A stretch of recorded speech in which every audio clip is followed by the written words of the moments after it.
If your work has you living at that really complex intersection of global business travel, long-term stays, and corporate real estate, then this deep dive is absolutely for you. It really is.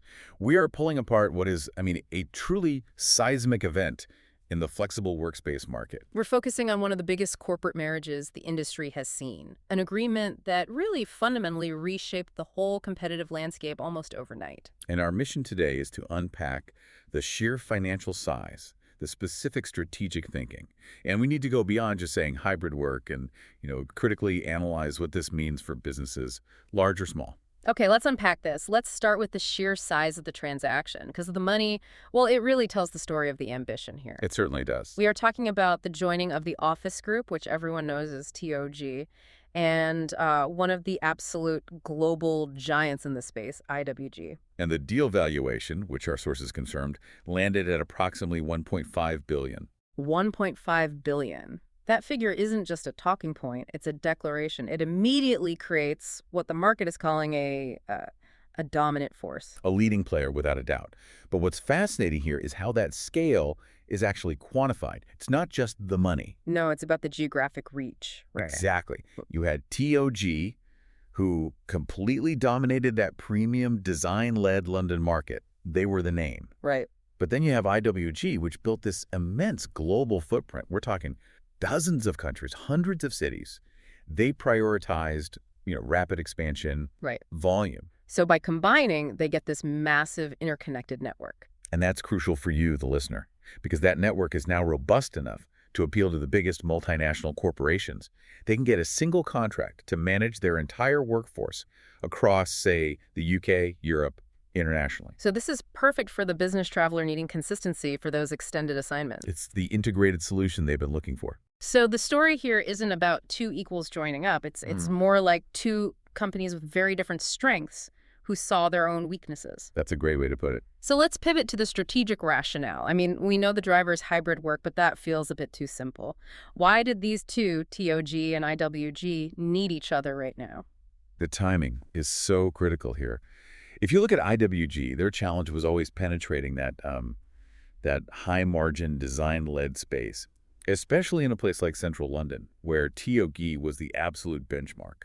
So they had the scale, but not necessarily the prestige in certain key markets. Exactly. And conversely, you have TOG. They had this amazing premium brand, but they lacked the deep operational experience and that vast infrastructure to service huge corporate accounts. The kind of accounts that need desks in Amsterdam 1 month and Singapore the next. Precisely. So the merger fills that gap.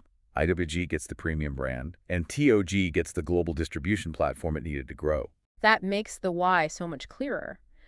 But what about the economic benefits? The sources talk about operational efficiencies, enhanced purchasing power. That can sound like generic merger talk. It can, but here it's very real. The efficiencies come from standardization, centralization. How so? And think about it. On the operational side, they can streamline their booking software, their facility management systems across this newly combined portfolio. Just harmonizing IT and maintenance contracts when you have hundreds of locations saves a staggering amount of money. And complexity. But you also mentioned purchasing power. That seems to be the real game changer here. That is where the power lies.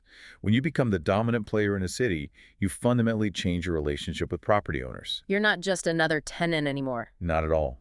This leverage lets them dictate much more favorable terms to landlords. They can negotiate lower risk, better termination clauses, even revenue-sharing models. They're moving from just being a tenant to being a genuine strategic partner. Here's where it gets really interesting, though. The sources paint this very rosy picture, but combining two very different cultures. I mean, one is boutique and premium, the other is built for sheer global volume. That's notoriously difficult. It is, and they do acknowledge the need for, a very careful integration. The big challenge is harmonizing that customer experience. Right. You don't want someone expecting a TOG-level experience and getting something that feels more mass market. That's the risk. Brand confusion. Disappointment. Yeah. The goal has to be applying Tito's quality standards across IWG's massive infrastructure, which is, well, it's a huge undertaking, both technologically and culturally. But if they pull it off, the benefit is this incredibly expanded offering for businesses. A truly comprehensive spectrum. You have secure private offices for the execs, you have collaborative hubs for teams, and, crucially, those integrated virtual office services. It becomes a one-stop shop for any company managing extended stays or flexible assignments around the world. Which leads us right into the wider market impact. This whole market was already growing, but the pandemic and the shift to hybrid work it was like pouring gasoline on a fire. Absolutely. This merger is a major, major consolidation, and it is setting a precedent for more M&A activity, no question. How so? Well, when the two biggest players, each in their own segment, decide that scale is the only path forward, it forces every other provider to completely rethink their strategy. You either find a tiny niche this new giant won't touch, or You become an acquisition target yourself. Okay. Everyone else is now trying to bulk up to compete. And think about the competitive advantage they have now. They can offer pricing structures, package deals for complex corporate requests across multiple countries. Smaller competitors just can't match that. They can't. And for the corporate clients, the ones managing teams in Frankfurt one quarter and Singapore the next, simplicity is everything. They get a more integrated offering from a single trusted name. No more vetting dozens of local vendors. Exactly. The real power, the synergy we're talking about, is that successful integration of TOG's premium brand with IWG's unmatched global scale. This is all designed to drive innovation and deliver that reliable, high-quality service no matter where in the world you are. So what does this all mean? We've looked at the $1.5 billion Jaw-Knot deal that created this new dominant force. We've seen it was driven by a very precise need for scale and quality control, not just hybrid work. And critically, it sets a precedent for a lot more M&A to come. That's the big picture. And for you, the listener, understanding this merger is just crucial for understanding the future of where and how we all do business.